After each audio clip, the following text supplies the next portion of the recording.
बिस्मिल्लाहिर्रहमानिर्रहीम अस्सलामुअलैकुम। मैं हूं करामत मुगल और मेरे साथ हैं सईद बलोच। सुप्रीम कोर्ट से आपसे मुखातिब है और इस वक्त सुप्रीम कोर्ट से एलामिया आ चुका है फुल कोर्ट का। और मरकज़ निगाह जो हम पहले बात कर रहे थे, या अफरीदी साहब और पूरी कोर्ट ने एतमाद का इजहार किया जस्टिस मंसूर शाह साहब जस्टिस मंसूर अली शाह साहब का बार बार इस प्रेस रिलीज में नाम आया और सिर्फ वाहिद एक जज हैं जिनका नाम आया। उनका बनाया हुआ सिस्टम क्या है और कैसे काम करेगा और कितने पेंडिंग केसेस हैं जिनका आज फिर बताया गया और एक डायरेक्शन दी गई है कि इन केसेस को निपटाना है और फिर आगे चलना है। क्या मैसेज आप देख रहे हैं कि यूनिटी का मैसेज है और सुप्रीम कोर्ट लगता है कि वो तो जस्टिस मंसूर अली शाह साहब के जाके पीछे खड़ी होगी। बहुत शुक्रिया करामत मुगल साहब। असल में वफाकी हुकूमत जिस चीज़ से डर रही थी ना, वो मुसीबत चल के उनके घर पहुंच गई है। Very nice. और अब देखना यह है कि वफाकी हुकूमत इस मामले में क्या करती है। जस्टिस मंसूर अली शाह से जान छुड़ाना थी, लेकिन उनका एक अपना अहम खिलाड़ी काजी फायज ईसा जो है वो सुप्रीम कोर्ट से रिटायर हो चुका है। जस्टिस मंसूर अली शाह वहीं मौजूद हैं। गुज़श्ता 3-4 रोज़ से बाकायदा एक मुहिम चलाई जा रही है कि 2 सीनियर जज साहबान इस्तीफ़ा क्यों नहीं देते, 2 सीनियर जज साहबान इस्तीफ़ा क्यों नहीं देते। फ़ौज के अंदर भी देखें एक सिस्टम मौजूद है, जजेस को जब सुपरसीड किया जाता है तो वो अपने ओहदे से रिज़ाइन कर जाते हैं और बाइज़्ज़त तरीके से घर चले जाते हैं। लेकिन सवाल यहाँ पर यह पैदा होता है कि ये मुनज़्ज़म मुहिम चलाने का मकसद क्या है। इसका मतलब ये बनता है कि वफाकी हुकूमत इन 2 जज साहबान से या तो जान छुड़ाना चाहती है या फिर इनको उज़्व मुअत्तल की तरह बिल्कुल बेख्तियार करना चाहती है, ताकि ये सुप्रीम कोर्ट के अंदर किसी किस्म का कोई अहम रोल, कोई अहम किरदार अदा ना कर सकें।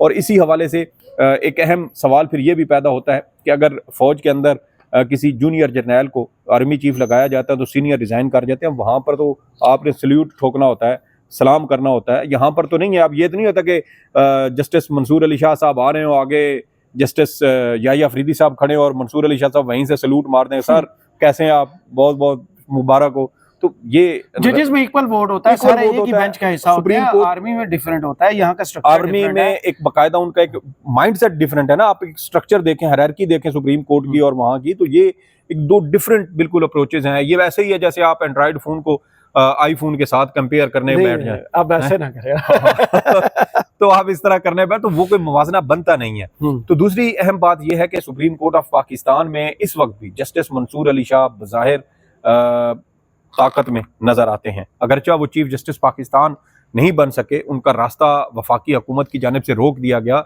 लेकिन इस वक्त जो एलामिया फुल कोर्ट के हवाले से जारी किया गया है उसमें आपने बिल्कुल ठीक कहा कि फोकस कौन है। फोकस है जस्टिस मंसूर अली शाह। सही। उन्हीं का बनाया हुआ निज़ाम, केस मैनेजमेंट स्टैंडर्ड, वो अब सुप्रीम कोर्ट ने आज उसके जो है वो लागू करने की मंजूरी दे दी है।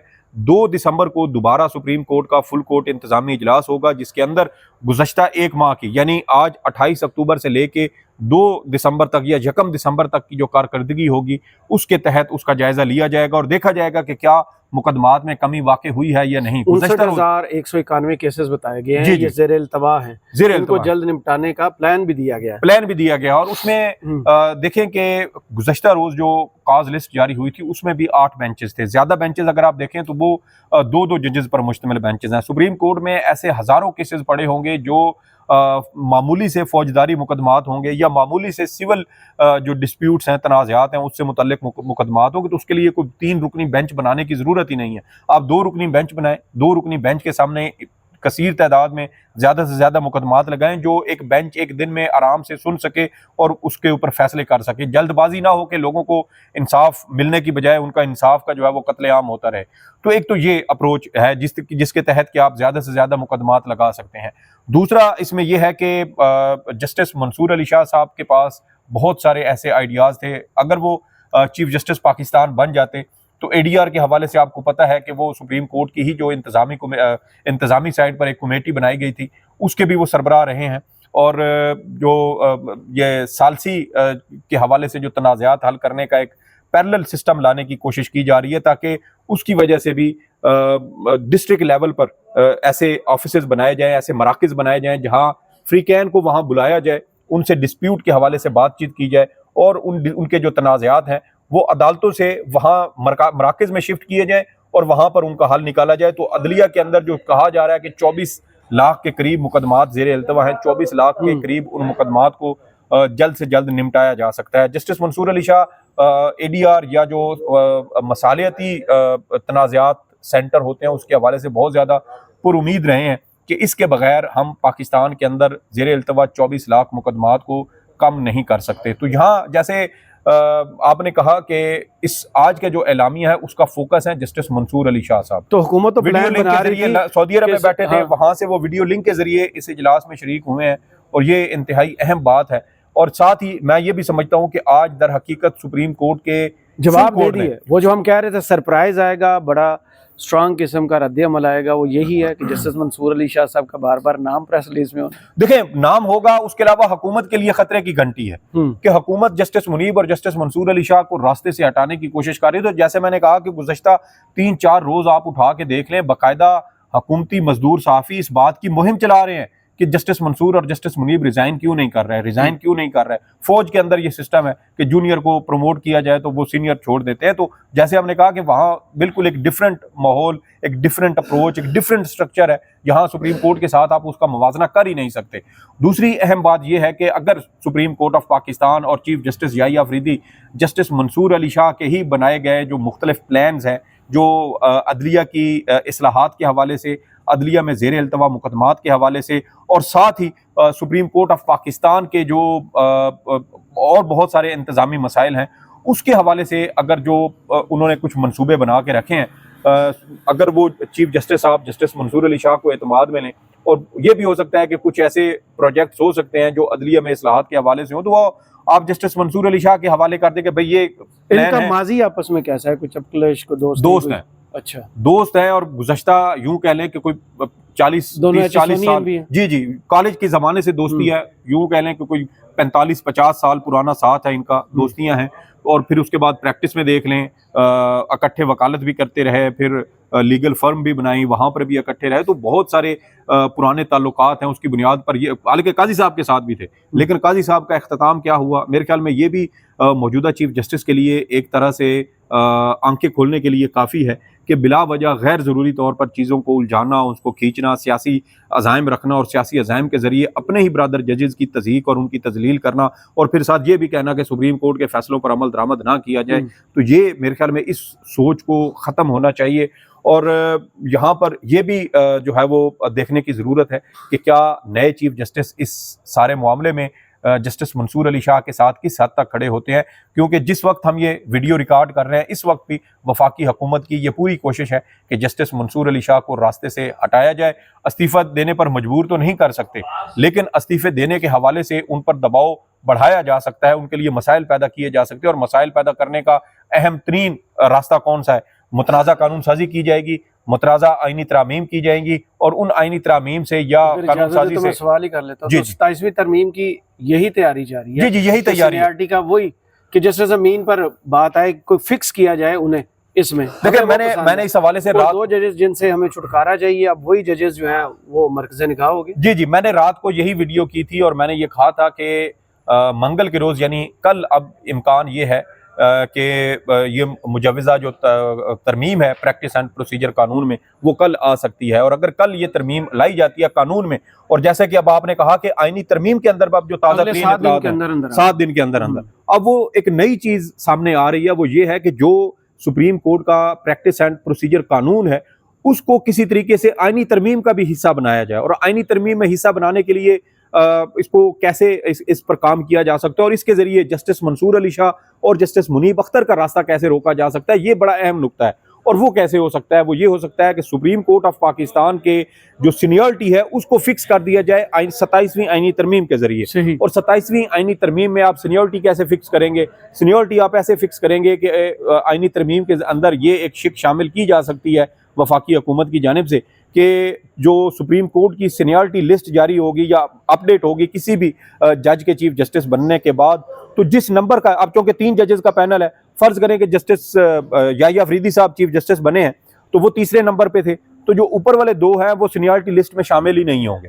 और सीनियरिटी जो है वो शुरू होगी चीफ जस्टिस और उसके बाद वाले जो सीनियर 3 जज होगा वहां से। यानी मौजूदा हालात में देखा जाए तो जस्टिस अमीनुद्दीन साहब मुमकिन तौर पे सुप्रीम कोर्ट के सीनियर 3 जज बनाए जाने का इस वक्त एक प्लान हुकूमती हलकों के अंदर चल रहा है। लेकिन क्या जस्टिस अमीनुद्दीन इस क्राइटेरिया पर पूरा उतरते हैं? मेरे ख्याल में नहीं। उसकी वजह यह है कि जस्टिस अमीनुद्दीन साहब ने जो ये मखसूस नशिस्तों का फैसला दिया है उसमें अपने ही अदालत का जो अक्सरियती फैसला है उसके हवाले से ये कहा कि उसके ऊपर अमल दरामद ना किया जाए। इलेक्शन कमीशन को उकसाया, वफाकी हुकूमत को उकसाया, पार्लियामान को उकसाया और दीगर तमाम रियासती इदारों को तरगीब दी और उनको उकसाया कि सुप्रीम कोर्ट के अक्सरियती फैसले पर अमल दरामद ना किया जाए, क्योंकि ये एक गैर आइनी फैसला है और गैर आइनी फैसले पर अमल दरामद करना कोई लाजिम नहीं है। तो ये आप देखें कि ये एक इंतहाई तबाहकुन किस्म की सूरत हाल है कि सुप्रीम कोर्ट का जज जो जहां सुप्रीम कोर्ट में बैठा है वो अपने ही इदारे, अपने ही सुप्रीम कोर्ट के हवाले से ये कह रहा है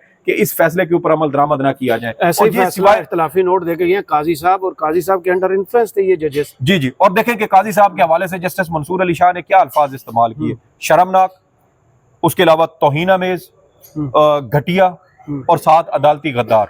ये 4 अलकाबात जस्टिस मंसूर अली शाह ने अपने साबिक चीफ जस्टिस काजी फायज ईसा को दिए हैं। तो ये अब देखना ये है कि सुप्रीम कोर्ट, देखे ना अब जजेस मुतनाज़ा कैसे बनते हैं। एक जज जो ये तरगीब, और फिर जस्टिस अमीनुद्दीन और जस्टिस नईम अफगान के उस इख्तलाफी नोट के बाद ही वफाकी हुकूमत ने इलेक्शन एक्ट 2017 के सेक्शन 104 में तरमीम की, जिसके तहत एक बार फिर हुकूमती सियासी जमातों को मखसूस नशिस्तें अलाट करने पर काम किया गया। तो सवाल क़यामत मुगल साहब ये पैदा होता है कि ये सारी सूरत हाल क्यों बन रही है, इसका मकसद क्या हो सकता है? जस्टिस अमीनुद्दीन किसी भी सूरत सुप्रीम कोर्ट के सीनियर तरीन जज या इवन के आईनी बेंच का सरबराह बनने के वो काबिल नहीं है। और साथ आप ये भी देखें कि जस्टिस अमीनुद्दीन साहब जो है उन्होंने आर्टिकल 209 को रीराइट किया। आप जस्टिस मुनीब अख्तर के ऊपर तनकीद करते हैं, जस्टिस एजाजुल हसन साबिक जज, उनके ऊपर आप तनकीद करते हैं, साबिक चीफ जस्टिस उमर अता बंदियाल पर तनकीद करते हैं कि इन्होंने आइन को रीराइट किया।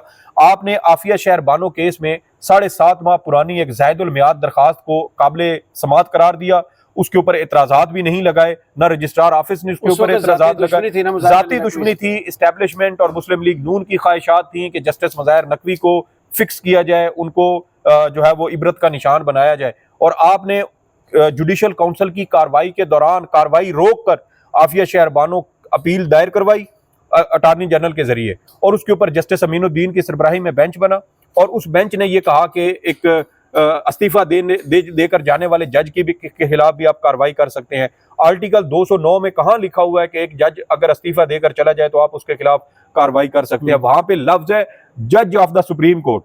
तो जब एक शख्स किसी भी मौके पर हाजिर सर्विस, जब एक जज किसी भी मौके पर शो काज नोटिस क्या उसको फैसला सुनाने वाले हो और उसे 5 मिनट पहले वो इस्तीफा दे दे, तो तब भी वो एक रिटायर्ड जज के वो तस्वुर होगा। हाँ, अगर आपने ये कुछ करना भी था तो आप पहले आइन में तरमीम कर लेते हैं, आइन में तरमीम का आपके पास इख्तियार है, वहां पे आप इबारत चेंज कर लेते हैं, जब चाहे मोड़ लेते हैं। अब तो देखे ना, अब हफ्ता 10 दिन पहले एक तरमीम की, अब दोबारा हफ्ता 10 दिन बाद एक और तरमीम आने की तैयारी हो रही है। जो है बहुत से पकड़े गया, उनको सही किया जाएगा। यही चीजें करामत मुगल साहब चल रही हैं। एक चीज को आप फिक्स करने की कोशिश करेंगे, 2 मजीद जो है वो रास्ते उसमें खुल जाएंगे। ये जब तक नीयतें साफ नहीं होंगी, आप इस वक्त असल में उन लूप होल्स को कवर करने की कोशिश कर रहे हैं जो आपकी हुकूमत के खात्मे की वजह बन सकते हैं। लेकिन मसाइल बढ़ेंगे, कम नहीं होंगे। ये आईनी तरामीम जो आज आप कर रहे हैं अपने फ़ायदे के लिए, कल को ये आपके रास्ते की रुकावट बनेंगी। और हमने प्रैक्टिस एंड प्रोसीजर कानून में देखा, पिछले साल ये कानून बना था तो हमने कहा था कि इसका बंदियाल को कोई नुकसान नहीं है, नुकसान होगा तो चीफ जस्टिस काजी फायज ईसा जब बनेंगे तो उनको नुकसान होगा। और फिर ये चीज़ साबित हुई कि काजी साहब के रास्ते की रुकावट क्या बना, वही प्रैक्टिस एंड प्रोसीजर कानून केस। और फिर उसी कानून के अंदर आप सदारती ऑर्डिनेंस के जरिए एक तरमीम लेकर आए और फिर उस तरमीम के जरिए आपने जस्टिस मुनीब अख्तर को इंतजामी कमेटी से अलग किया। तो अभी भी आप तरमीम कर रहे हैं, कर लें, लेकिन अल्टीमेटली नुकसान फिर आपका होना है, मसाइल फिर आपके लिए बढ़ेंगे।